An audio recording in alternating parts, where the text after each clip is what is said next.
Juan Manuel Contreras es licenciado y maestro en Filosofía por la Facultad de Filosofía y Letras de la Universidad Nacional Autónoma de México y doctor en Filosofía por la Universidad de Múnich, Alemania.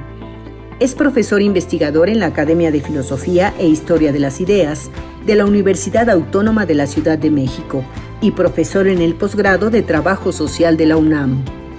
Es coordinador del Grupo Internacional de Investigación, Teorías Críticas y Decolonialidad, así como presidente del programa Pueblos Originarios, del Intercambio Cultural Alemán-Latinoamericano. Es autor de una vasta obra académica sobre las temáticas de eurocentrismo, colonialismo, pensamiento latinoamericano, teoría crítica e historia de las ideas. Entre sus obras más importantes se incluyen Crítica a la filosofía de la opresión desde Marx y la Biblia, Tonantzin Guadalupe, Yad Ben Yad, La solidaridad y la responsabilidad por el otro, Teorías críticas y eurocentrismo, y Sentipensar, la filosofía de los pueblos originarios de Amerindia. Aquí estamos con Juan Manuel Contreras. Bienvenido, Juan Manuel, aquí a tu casa. También eres maestro aquí de la UNAM. Así es, y egresado de la UNAM. Así es. También. Puma de corazón. Puma de corazón. Pues la semana pasada estuvimos en un diálogo muy interesante con Ramón Grossfogel sobre gran tema de la colonialidad, sobre cómo la colonia está todavía con nosotros, en la economía, en la cultura, en la sociedad, en la política. Él hablando también desde un punto de vista de Puerto Rico, pues es una realidad muy concreta. Tú también eres un gran estudioso del colonialismo, del eurocentrismo, desde un punto de vista filosófico, histórico. Voy a hacerte algunas preguntas, a ver cómo nos puedes ilustrar. ¿Qué exactamente perdió la humanidad al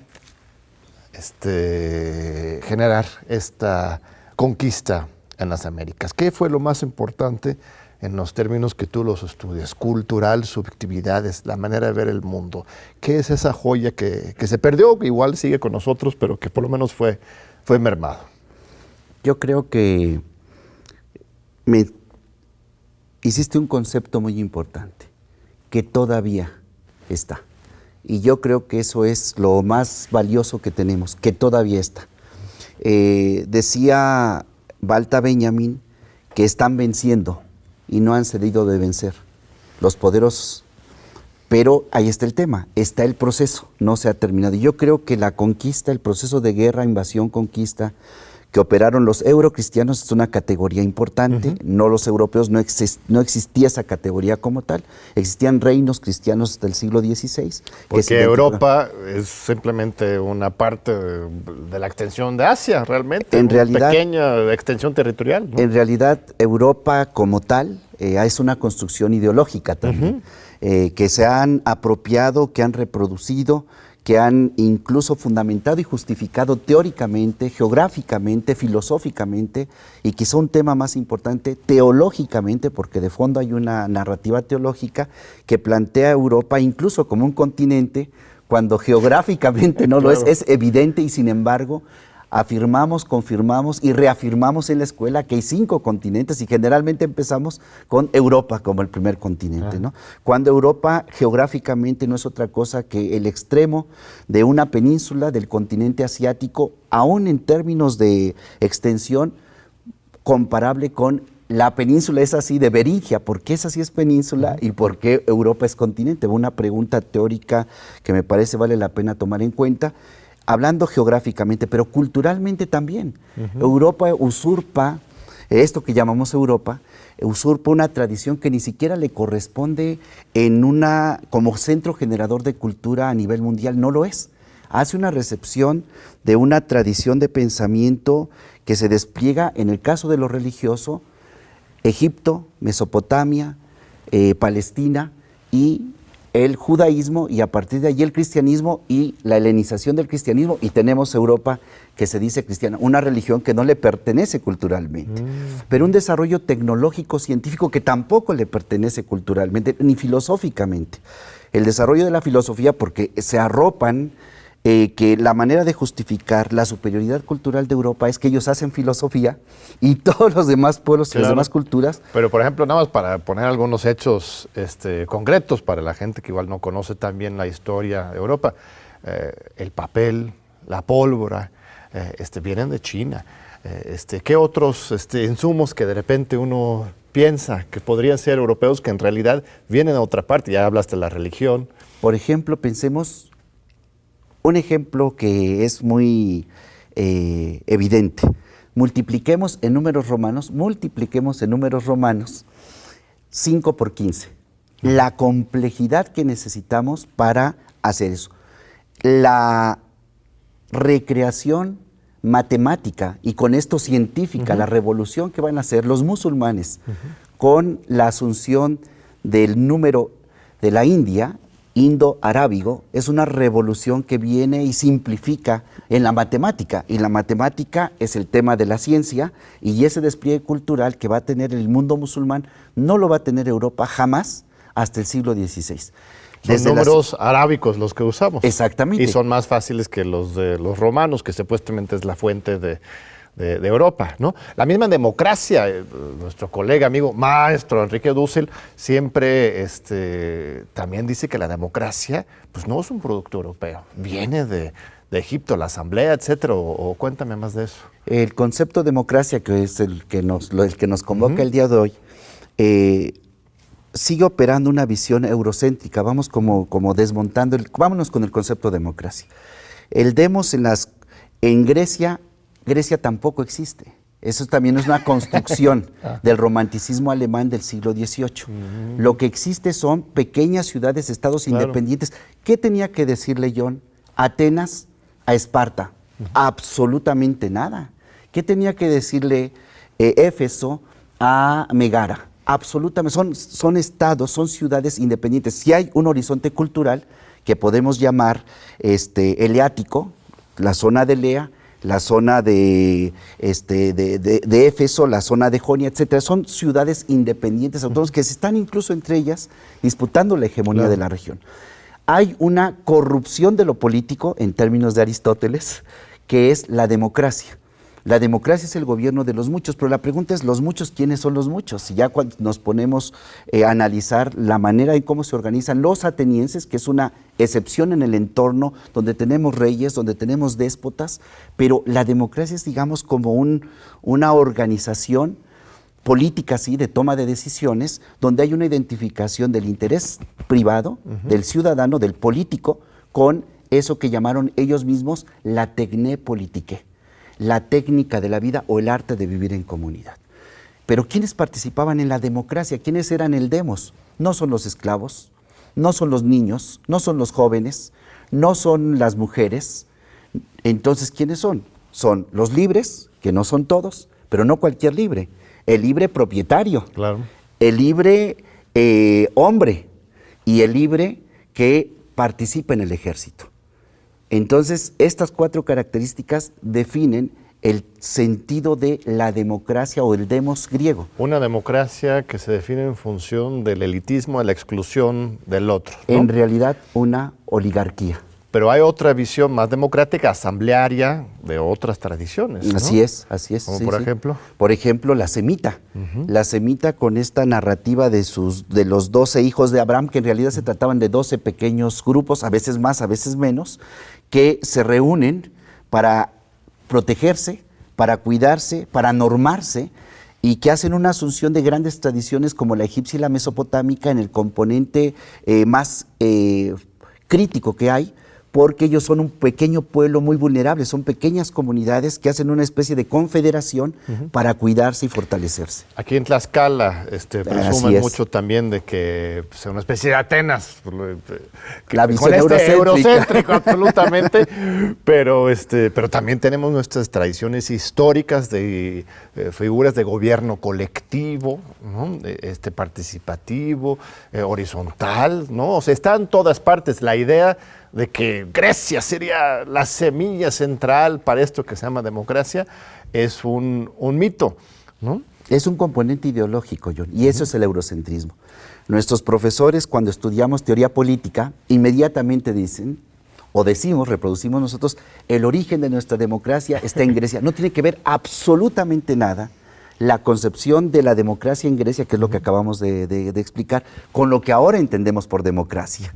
Allí no correspondía a cada ciudadano un voto, cada persona un voto. No es cada persona un voto, es una oligarquía de hombres, de libres, de propietarios y de militares quienes toman las decisiones. Oye, pero suena un poco como hoy en los Estados Unidos o hasta en América Latina del mundo. En cierto sentido, es cierto. O sea, la democracia en los Estados Unidos, por ejemplo, pues es de los ricos, los que pueden pagar, los que pueden controlar la política, es la oligarquía en los Estados Unidos. Entonces, a pesar de que ellos quieran recurrir a Grecia como su origen del gran espíritu democrático, viéndolo así, sí hay cierta línea de continuidad, ¿no? Sí, porque Gramsci nos va a decir que hay un bloque social de los dominadores que van a crear instancias de dominación y mecanismos de dominación en contra del bloque social de los oprimidos, aún apelando a narrativas donde los oprimidos son sujetos, se les llama sujetos, pero en el nivel de la práctica no lo son.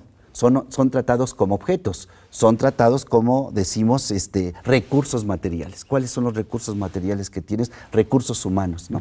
Entonces, es este juego de las narrativas ideológicas que sirven para fundamentar y justificar prácticas de dominación. Y es una de ellas que diría el profesor Enrique Dussel en su libro de 1492, es un componente enmascarado sutil que está y subyace en la mayoría de los discursos teóricos, filosóficos, pero también científicos, y yo digo, ya no es enmascarado sutil, John. Ahora es la atmósfera que constituye todo, y es justo lo que tú estás diciendo, ¿no? Tú mencionas uno de tus textos que estaba leyendo, muy interesantes en preparación para esta entrevista, el eurototalitarismo, dices, que esta idea de Europa como el centro ya, bueno, más bien, ya no es solamente en el centro, sino la lógica eurocéntrica ya es la civilización mundial. Lo hablábamos la semana pasada también con Ramón, ¿no? Este proceso civilizatorio de la globalización ha implicado la imposición de un solo modelo en el mundo entero e incluso te atreves a llamarlo totalitario. Así es. ¿Por qué? Porque allí, cuando yo empiezo a estudiar a Samir Amin con el tema del eurocentrismo, me doy cuenta que el eurocentrismo es una narrativa, es un discurso, es el nivel teórico. Y como nivel teórico, fundamenta y justifica algo. La pregunta es, ¿qué fundamenta y qué justifica? Y lo que nos damos cuenta, retomando un poco un planteamiento aristotélico, ¿cuál es el telos? ¿Hacia dónde se orienta? Y yo digo una eurototalidad. Es decir, un mundo occidentalizado, un mundo europeizado en última instancia. ¿A través de qué mecanismos? Mecanismos como justo el tema democracia, el tema derechos humanos, que se usan justamente para violar derechos humanos y para derrocar gobiernos democráticos. Entonces, ahí hay una contradicción porque lo que está operando son intereses. Entonces, hay un discurso, el eurocentrismo, hay un telos que es la eurototalidad, pero el mecanismo de operación, de acción, de instrumentalización, es lo que yo llamo el eurototalitarismo, retomando a Hannah Arendt, cuando ella en Los orígenes del totalitarismo menciona que hay una acción violenta y esa visión violenta lo que quiere hacer es imponer la propia voluntad y el propio proyecto.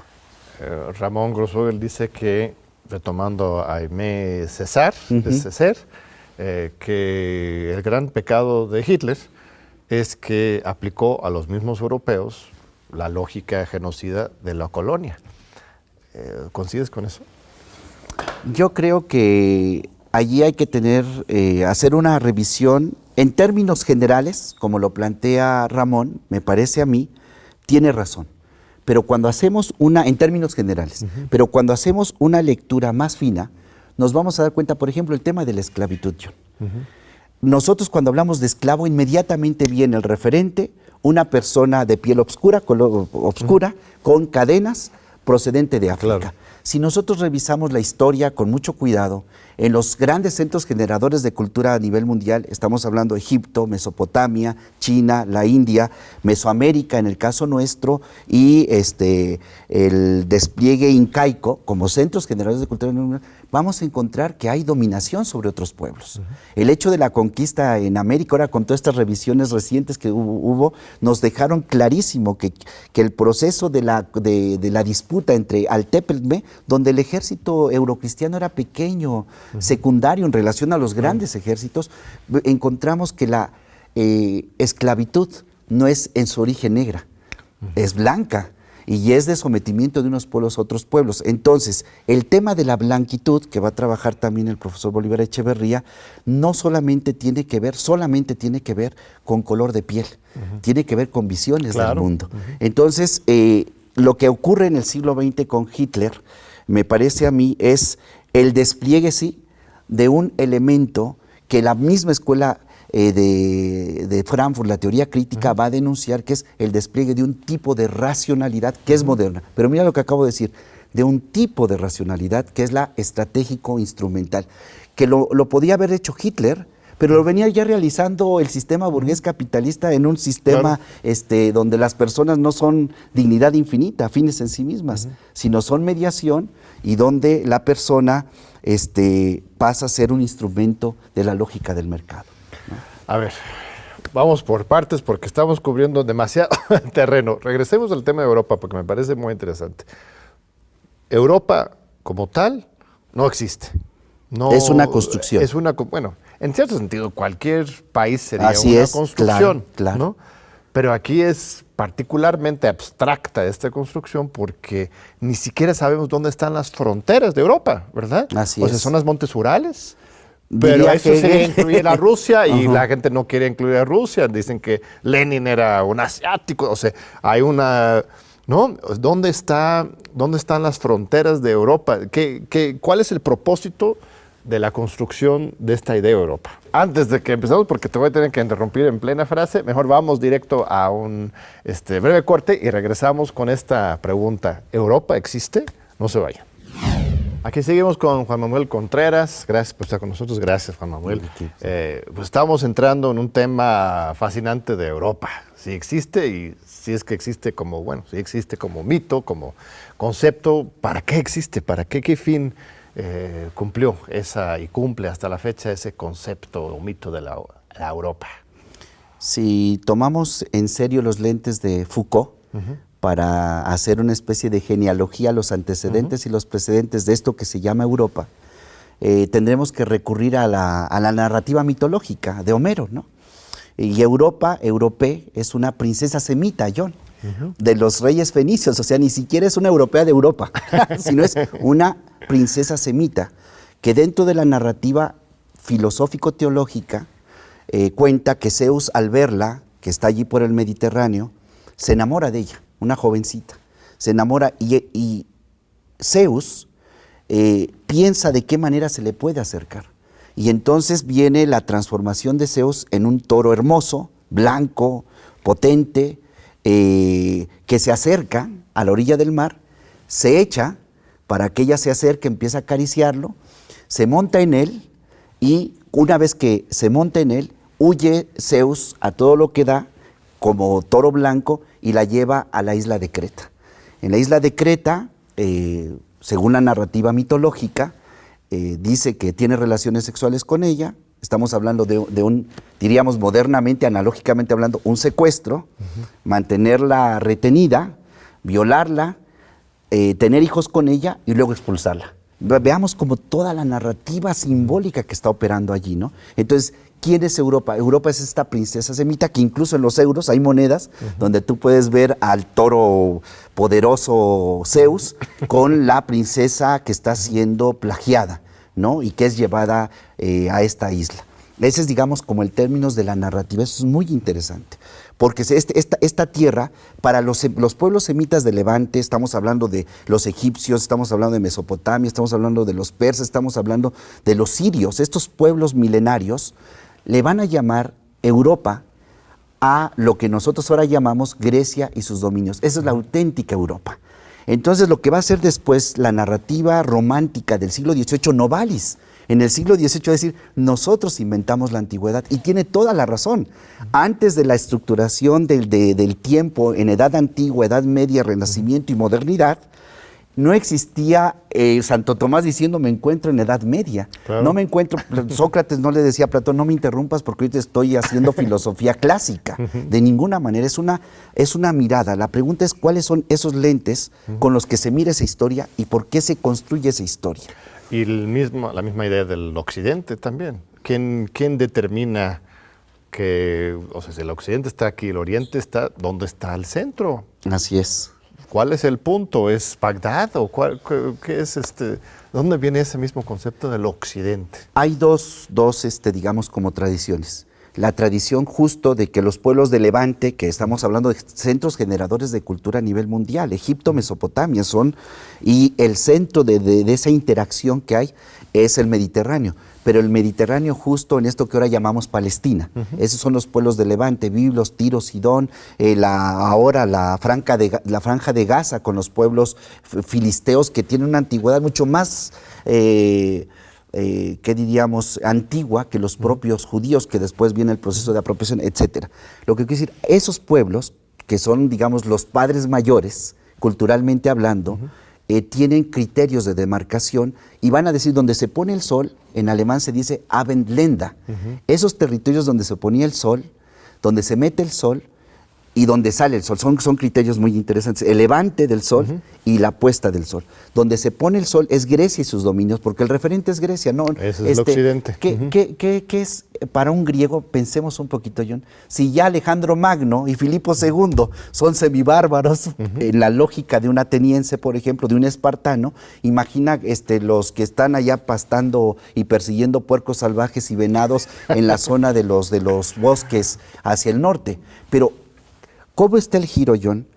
Que Europa, me refiero a Grecia, que considera bárbaro aquel que no habla su lengua, que balbucea su lengua. ¿Cómo es el giro que quien no era absolutamente nada para los griegos, que es la zona norte de lo que ahora llamamos nosotros Europa, deviene en la Europa? ¿Cómo viene el proceso de apropiación de esa tradición? Y entonces la afirmamos como nuestra tradición. Y además la soberbia, como, o sea, y lo dices en algún texto que estaba leyendo tuyo, que los primeros europeos, como nosotros conocemos Europa, ¿no? Lo que ahora es la tierra de Alemania, de Francia, de Italia, de Gran Bretaña, al principio tenían absolutamente claro, no sé si su inferioridad, pero por lo menos estaban maravillados frente a las grandes civilizaciones justamente del Oriente, desde China hasta Grecia, pues, ¿no? Que es donde empieza Europa. Y el cambio de que esta zona de repente va de la humildad, ¿no? De estar abierto al mundo, a de repente ser el yo conquisto y que domina, pues eso es el capitalismo, pues, o sea, encontraron su herramienta especial para dominar y pues, lo demás es historia. O cuéntame más de eso. Es un proceso complejo. Ningún eurocristiano, esto hay que decirlo claramente, eurocristiano, se va a parar jamás, por ejemplo, ante un musulmán y decirle soy superior a ti. No tienen las condiciones objetivas, no le permiten tener tal arrogancia. El mundo musulmán va desde las Islas Canarias hasta las Islas Filipinas en su despliegue, con centros culturales de un despliegue económico, político, filosófico, teológico impresionante, en Bagdad, en el Cairo, Damasco, no se diga, y muestra de que hay musulmanes, es el califato de Córdoba y su gran despliegue durante 8 siglos de presencia y un despliegue cultural impresionante. Tan es así, John, que el propio Hegel les dice en una de sus Vorlesungen que quede claro para propios y extraños, así dice Hegel, la ciencia viene del Oriente y la filosofía también. O sea, el más creado, el que genera una reflexión filosófico-teológica, para algunos nada más filosófica, donde dice que el centro y el corazón de la historia es Europa, pero no cualquier Europa. Alemania en particular. Norte Europa. España ya está en África por la presencia musulmana. Italia ya se quedaron allá con sus supersticiones religiosas, el catolicismo, y una vez que llegó la reforma protestante y el despliegue de la razón en su plenitud, dice Hegel, el corazón de Europa, el centro y el corazón del mundo es Europa. El espíritu encuentra a sí mismo, ¿no? Se piensa a sí mismo, ¿no? Y eso es el despliegue pleno de la razón. Pero fíjate qué interesante, John. Hegel no dice que sea Alemania. dice que los misioneros de la razón, mira qué fuerte, es Inglaterra. Porque justo Hegel está viendo el despliegue hacia el Atlántico que se está desplegando allá, ¿no? Entonces, pero el lenguaje teológico de Hegel es impresionante y no podía no ser. Hegel estudia en el Seminario Luterano de la Universidad de Tübingen, tiene todo un planteamiento filosófico-teológico muy fuerte que le permite hacer este juego. Pero no deja de ser un gran propagandista de Europa, ¿no? De la superioridad supuesta de Europa y de esta nueva visión eurocentrista del mundo. Sí, pero yo diría que Hegel lo podemos comprender, porque es el contexto y el pretexto que tiene Hegel, ¿no? Pero que nosotros sigamos reproduciendo lo que Hegel dijo en el siglo XIX y lo pongamos y lo mantengamos hasta el día de hoy y lo reproduzcamos, eso es el eurocentrismo. Es una ideología que presupone la superioridad cultural de Europa y los fines e intereses de Europa como los intereses de la humanidad. Ese es el problema de Foucault. Regresemos a la primera pregunta que solté por ahí que no respondimos, pero ya creo que estamos listos para empezar a responderle, porque una cosa es criticar el eurocentrismo, pero el otro es reconocer que hay otros mundos son posibles, hay otras maneras de entender y de vivir y de teorizar en el mundo que son igual o hasta superiores, si quieres comparar lógicas culturales, es difícil, que las europeas. Y tú mismo has documentado a partir de tus estudios sobre Tlatelolco en particular, que para nosotros en el programa Democracia, Justicia y Sociedad es muy cercano porque tenemos ahí las oficinas en la Torre de Tlatelolco, tenemos la revista Tlatelolco donde también participa, tenemos el Tlatelolco Lab, que es nuestro observatorio de las redes sociales, ese centro ceremonial, educativo, pedagógico, ¿qué importancia tiene en la historia de México? Tlatelolco tiene como Altépetl, en primer lugar, previo al arribo de los eurocristianos y el proceso de guerra, invasión y conquista, que operan no solamente ellos, con todo el contexto indígena contrario a Tenochtitlan, pero Tenochtitlan también dominó a Tlatelolco. Tlatelolco va a estar resistiendo y va a hacer una lucha interna con su otro hermano. Sus decisiones van por la línea tepaneca de los de Tlatelolco y los de México Tenochtitlan van en otra dirección que los confrontan. Pero los de Tenochtitlan eran más guerreros y los de Tlatelolco eran más sabios, científicos, sería una más correcta. Comerciantes. En la narrativa simbólica, cuando Huitzilopochtli se les aparece, los dos tienen sus dos grandes centros ceremoniales, los dos tienen a Huitzilopochtli como la deidad referente, pero también a Tlaloc como estos templos gemelos, es decir, el tema de la guerra y el tema de la agricultura, el agua.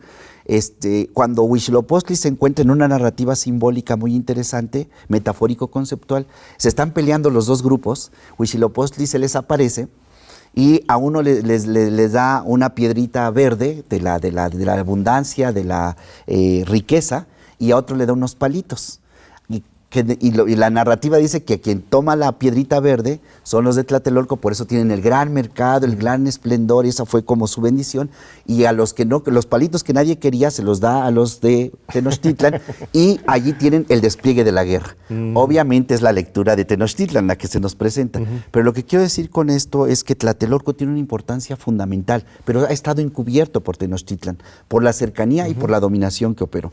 Pero después de la conquista, cuando los eurocristianos junto con sus aliados indígenas, que eran más del 80% de los ejércitos, toman México Tenochtitlan y el último reducto de resistencia impresionante que es Tlatelolco, en el proceso de evangelización, los franciscanos deciden poner, por la importancia que tenía Tlatelolco, deciden poner un convento tan importante como el de San Francisco del Centro de México. Mira. Y en el San Francisco del Centro de México tenemos la Escuela de Artes y Oficios, John. O sea, allí se enseñaba todo el tema de la semántica del diseño, que los indígenas sabían labrar, sabían... O sea, eso que vinieron y que nos enseñaron todo, es una lectura eurocéntrica sobre nuestra propia historia y visión de los indígenas. Los indígenas, entonces, los franciscanos en San Francisco tienen la Escuela de Artes y Oficios. Pero en Tlatelolco tienen el proyecto educativo, diríamos, más impresionante que empieza a ocurrir en tierras continentales.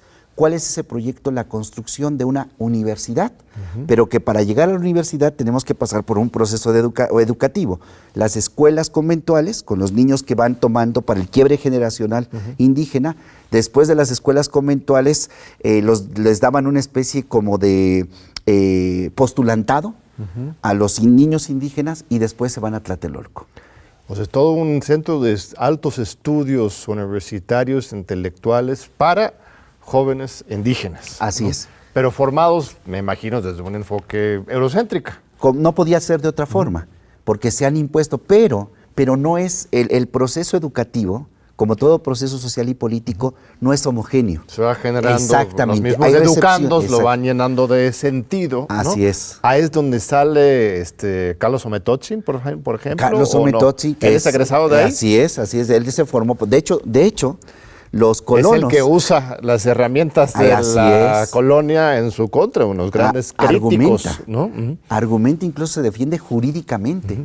Y dice, hey, ustedes y nosotros, yo soy de Texcoco, yo me alié con ustedes, mi señorío se alió con ustedes para vencer a los mexicas, ¿y por qué nos tratan así? Respeten los acuerdos que hicimos y que firmamos, le escriben. En el Archivo General de Indias hay legajos y legajos de cartas en latín, en español y en náhuatl que se dirigen al emperador Felipe II exigiéndole de parte de los indígenas el cumplimiento de los acuerdos con Cortés. Los franciscanos entonces tienen una misión, generar y desplegar la iglesia en América. Una iglesia que no repita los vicios de la iglesia en Europa, porque está operando teóricamente en los frailes Erasmo de Róterdam.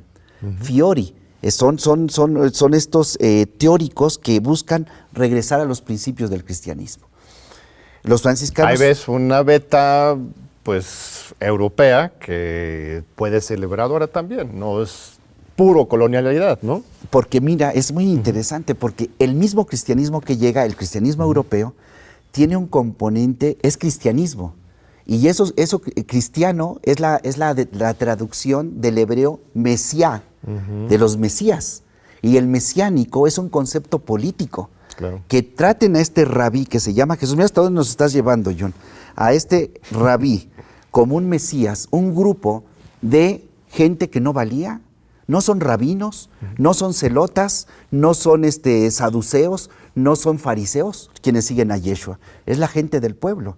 Y esa gente del pueblo tiene entonces una concepción cuando los evangelios dicen que Jesús tomó el texto y dijo, esto se ha cumplido. ¿Y qué es lo que dice?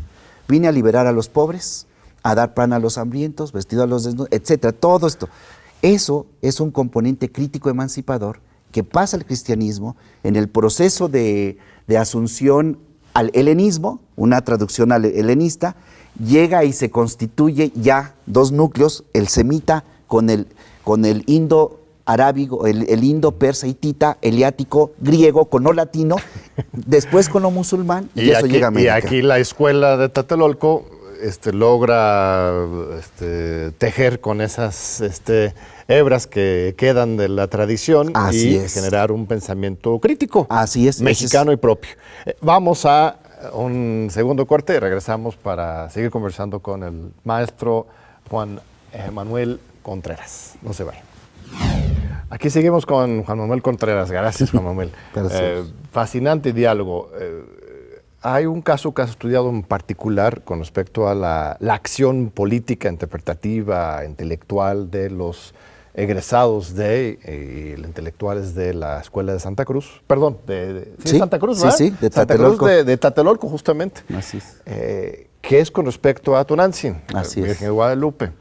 Hay una teoría neocolonial, ¿no?, que dice que la Virgen de Guadalupe fue una creación, una fabricación propagandística de la Iglesia Católica para ir engañando a los indígenas para que se acercaran a la iglesia.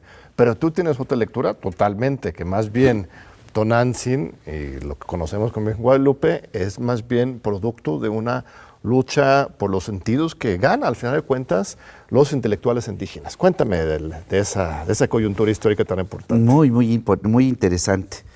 La iglesia en América, con los 12 primeros franciscanos, tiene un proyecto: hacer una iglesia indígena, donde los propios indígenas evangelicen a los indígenas. El proyecto obedece a una manera de entender que la educación es el instrumento de la evangelización. Esa es una cosa muy importante y eso lo debemos a Pedro de Gante.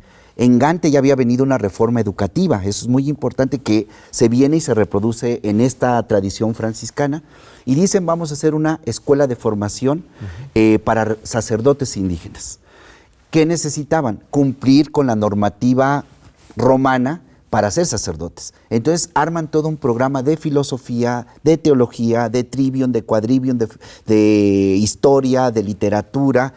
Tenemos entonces un grupo de intelectuales, de jovencitos, que van a ser tomados de sus comunidades, metidos en un seminario que es el convento de la Santa Veracruz de Tlatelolco, con grandes maestros como Bernardino de Sahagún. Sí, en el ámbito europeo no podía ser de otra forma, pero aquí lo interesante es cómo buscan meter en la lógica a los indígenas para reproducir el modelo de cristiandad europea, pero con unos matices diferentes, que es Erasmo de Rotterdam, es toda esta visión renacentista de un volver a los orígenes del cristianismo. Tiene un éxito, primero el colegio, muy muy importante, se logra formar una generación de más o menos unos 150 indígenas, que ni más ni menos llegaron a ser gobernadores, llegaron a ser jueces, llegaron a ser escritores. Un grupito de ellos particularmente va a ser importante porque, digamos, es el grupo que jala a Bernardino de Sahagún para hacer un estudio de la cultura náhuatl y sí, con una intención de evangelización europea. Es decir, sacar a los demonios que hay en la creencia de los indígenas.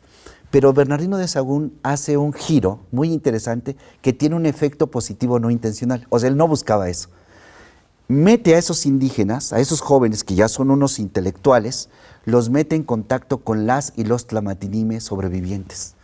Y ocurre lo que yo llamo una reconstitución. ¿Quiénes son los tlamatinime? Los tlamatinime son aquellos hombres y mujeres de las comunidades que tenían el conocimiento de la tradición, así se les llama. En otras palabras, dice Bernardino de Sahagún en Historia General de la Nueva España, las y los filósofos. Los mete con ellos para que le cuenten, le saque, digamos en mi pueblo, le saque la sopa. Pero ¿qué ocurre? Que estos intelectuales se dan cuenta que ellos no son europeos, sino que son indígenas. Y que lo que les están contando es todo un esplendor que ellos ya no les tocó ver porque eran niños en el proceso de porque ya los habían llevado a la escuela europea. Exactamente, ¿no? Y que los sacan y los adoctrinan, pero viene un proceso de reconstitución de la subjetividad. En ese proceso de reconstitución de la subjetividad, ellos apareció de repente, y así en sentido de que apareció colgada una imagen en la ermita del Tepeyacac, que es un gran centro ceremonial que tiene un origen ñañú, después tepaneca, después náhuatl y después de Tlatelolco, pero es un centro de referente donde se veneraba a una diosa. A esa diosa los indígenas le llamaban Tonantzin. Tonantzin quiere decir nuestra digna y reverenciable madrecita. Esta Tonantzin era una imagen que hasta el día de hoy la podemos ir a ver con las investigaciones del profesor López, el hijo del profesor López Austin. López, se me va el nombre, ofrezco disculpas, pero hay un estudio muy importante y muestra cómo la imagen que está en el Museo de Antropología e Historia, en la sala mexica, entrando a mano izquierda está el Coatlicue, a la derecha de la Coatlicue está Tonantzin Cihuacóatl Quilastli, que es la imagen que estaba en el Tepeyacac. Viene el culto de sustitución, o sea, se pone una imagen de María en lugar de la Virgen, de la deidad indígena, pero esa imagen no llama la atención, la Madre de Dios, cristiana. Aparece colgada una imagen, dice Bernardino de Sahagún, de dónde salió esta demoníaca devoción de Tonantzin, refiriéndose a la Guadalupe que nosotros llamamos Guadalupe. O sea, es un Tonantzin, pero con la apariencia de como para que entre dentro del esquema católica. Es, ¿no?, la recreación que religiosa. Desde cultural. los indígenas queriendo, pues, como engañar, pues, a los colonialistas. Entonces, metes tu discurso de reivindicación cultural, pero usas el vehículo de una muliera micta sole latina del Apocalipsis. Y entonces dicen, pues es una Madonna. Mientras que para los indígenas no es una Madonna, es Tonantzin, nuestra digna y reverenciable madrecita. Se dan cuenta los franciscanos de lo que están haciendo los indígenas y buscan destruir esa imagen. Los franciscanos quieren destruirla. Quieren destruirla. Montúfar, ya no está Bernardín, ya no está Fray Juan de Zumárraga, ya es el segundo arzobispo. Montúfar ve que hay muchas limosnas, ve que eso es muy importante y ve la manera de que los franciscanos ya no tengan el poder eclesiástico en la Nueva España. Agarra la imagen de Tonantzin Guadalupe y dice, es milagrosa. Está en la disputa del alto clero, el arzobispo con los franciscanos, que son los padres de la iglesia en la Nueva España, y los indígenas. Ahí entonces entra la comunidad de Tlatelolco, este grupo de indígenas, y entonces se preguntan cómo podemos, este es O'Gorman, Destierro de Sombras, su interpretación, cómo podemos salvar la imagen. Y entonces hacen una narrativa que se llama el Nican Mopogua, un discurso en náhuatl del siglo XVI que narra desde una perspectiva cristiana apariciones de una virgen, desde una perspectiva indígena la reivindicación como lucha en defensa de su creencia sagrada. Y entonces toman el vehículo cristiano, pero la narrativa y el horizonte metafórico conceptual religioso, o sea, es su indígena. carta de amor, su evangelio que redactan los intelectuales indígenas para salvar a su Tonantzin, pues, a su religión dentro de la envoltura de la religión colonial. Así es. Tú ahorita dijiste una palabra que me recordaste al profesor Richard Nebel, el especialista alemán más importante en el siglo XVI, el Evangelio de México, en el sentido de lo que significa y los efectos que tiene esta imagen, no solamente en el mundo indígena, sino en el proceso posterior que se va a desplegar en la lucha de independencia, en la revolución, en la lucha de los derechos civiles de los migrantes en Estados Unidos, en Europa, etcétera. O sea, Y Miguel Hidalgo, con su estandarte de Guadalupe, está reconstruyendo esa historia, y ¿no? que está presente en los movimientos sociales y políticos de reivindicación de derechos. La pregunta es ¿por qué? Y el Nican Mopogua responde, John. ¿Y podemos leer este documento? ¿Todavía existe? Se meten ponen Nican Mopogua en el buscador, los lleva directamente al texto, pero el texto está escrito en una concepción metafórico-conceptual indígena. Si uno lo lee así nada más, pues vas a ver unas apariciones de un indito, de una virgencita, con unos peleándose con los frailes, con Zumárraga, etc. Pero si uno se pone los lentes desde el lugar de enunciación de los indígenas, en el siglo XVI, que están siendo aniquilados, adoctrinados, explotados, y tú te encuentras allí que Tonantzin no se le aparece a Zumárraga, una opción política. Que Tonantzin no está en el centro, ni en la catedral, ni en Tlatelolco, sino está en el Tepeyacac, en la trinchera, la frontera y el desierto. Que le habla con flores y cantos in Xochitl-Incuicatl a Juan Diego, y que le dice, no le dice como dice Juan Diego, yo soy cola, soy ala, soy escalerilla, soy estiércol, no valgo. Es el autoconcepto indígena. ¿Y qué dice Tonantzin? Le dice Juantzin, Juan Diegotzin, es decir, Juanito, digno y reverenciable Juanito, Juan Dieguito. El tzin es dignificativo, y que me diga alguien en el contexto de la colonia, de la dominación plena del sistema colonial, venga la crítica al colonialismo, ese es el Nican Mopogua. Fuertísimo, porque por ejemplo, el 12 de diciembre, los peregrinajes tan impresionantes que tenemos aquí en México, hay una visión chilanga, burguesa, me atrevo a decir, clase mediera, que ve a los peregrinos como pues, unos esclavizados pues, a una religión colonial, ¿no? Ojalá nuestro pueblo fuera más consciente, no fueran tan serviles a este símbolo. Y yo siempre pensé lo contrario, que al final de cuentas esto implica justamente una especie de acto de resistencia colectiva, una política popular de masas. Incluso igual me estoy yendo demasiado lejos. ¿Cómo ves esa situación del 12 de diciembre? Que tenemos una lectura muy eurocéntrica, donde lo religioso es un componente más, como diría Maquiavelo. Si a ti te sirve que los demás vean que tú eres religioso, que eres moral, que observas principios, y eso te sirve para alcanzar el poder, hazlo. Aquí estamos hablando de un horizonte donde el principio coherencia es fundamental entre lo que se piensa, se dice y se hace. Entonces, la visión indígena, hay que ponernos los lentes indígenas o recuperar nuestro ser indígena para sentir por qué latimos y por qué nos dice algo eso. Que lo religioso es un elemento, es el siglo XVI, era la manera de expresarlo, pero el componente va más allá de lo religioso, va a lo político, va a lo social, va a lo económico, a lo comunitario, evidentemente lo que acabas de decir tú. El Nican Mopogua, fíjate qué interesante, es el primer texto en la historia de la Iglesia en general que llama por primera vez Toitecuyo Jesucristo, nuestro liberador Jesucristo. La teología de la liberación no es la primera que llama liberador a Jesucristo. Son los indígenas del siglo XVI que dicen, ¿quién es esa mujer? Le dice Zumárraga a Juan Diego. Le dice, es la madre del que nos liberó, nuestro Señor Jesucristo. Porque hace una asunción de lo cristiano, crítico, emancipador, liberador, con lo crítico, emancipador, liberador de lo indígena. Y estos son los textos que generan posibilidad. Y este es el origen para ti de la teología de la liberación, porque no solamente existe este fenómeno de dinámica histórica en México, sino en toda América Latina, en Cuba, en Colombia, en Perú. Todos tienen sus vírgenes morenas que también están expresando esta resistencia, y de ahí es donde abreva pues la Biblia latinoamericana, ¿no? Y toda esta escuela de liberación, ¿no?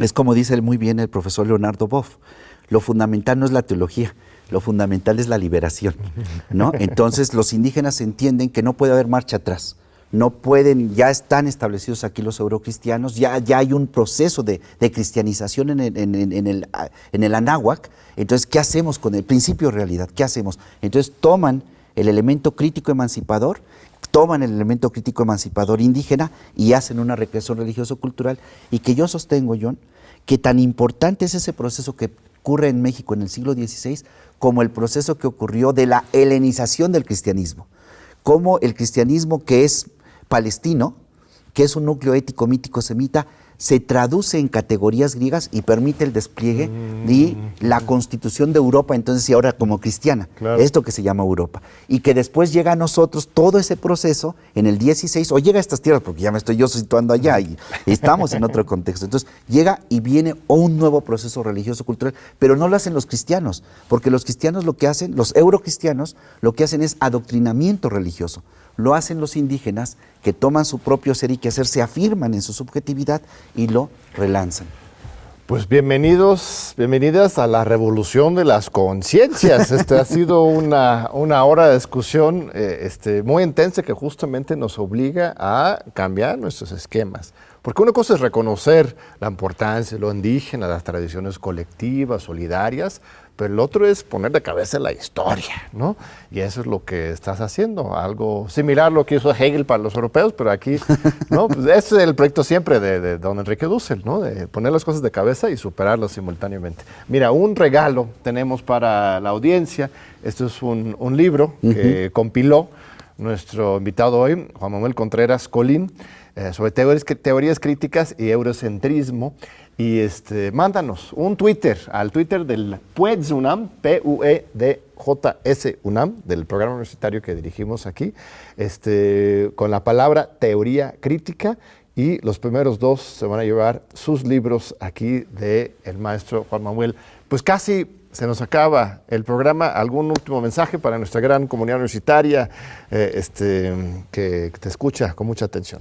Pues diríamos, como dijo Marx y reivindicó Benjamin, la crítica al sistema comienza con la crítica a la religión, porque la religión viene a sacralizar. Hay que tomar muy en serio el aspecto religioso y su dimensión política. Esa es una primera afirmación. Benjamin lo va a hacer en las tesis de la historia. Ese enano que nadie quiere, que desprecia a todo mundo, dice Benjamin, pero es el que mueve los cables del gran materialismo histórico. Y dice, ¿quién es ese enano? Es la teología. Es en primer lugar. Y en segundo, que hay una producción teórica, filosófica, teológica, crítica muy importante, que se dio en el siglo XVI y, como dices muy bien, John, no ha cesado, continúa. Nada más hay que tener la sensibilidad para encontrar los temas y sumarnos a esas luchas, porque creo que ese es el papel de una universidad, tomar los problemas de la sociedad a la cual tiene sentido y sirve, y desde ese lugar de la sociedad crearle perspectivas de un cambio y una transformación profunda. Pues muchas gracias, Juan Manuel, por acompañarnos. Te vamos a tener que volver a invitar para seguir este fascinante diálogo, y les agradecemos, como siempre, a nuestra amable audiencia por estar aquí con nosotros en Diálogo por la Democracia, y te esperamos de nuevo en 8 días en TV UNAM.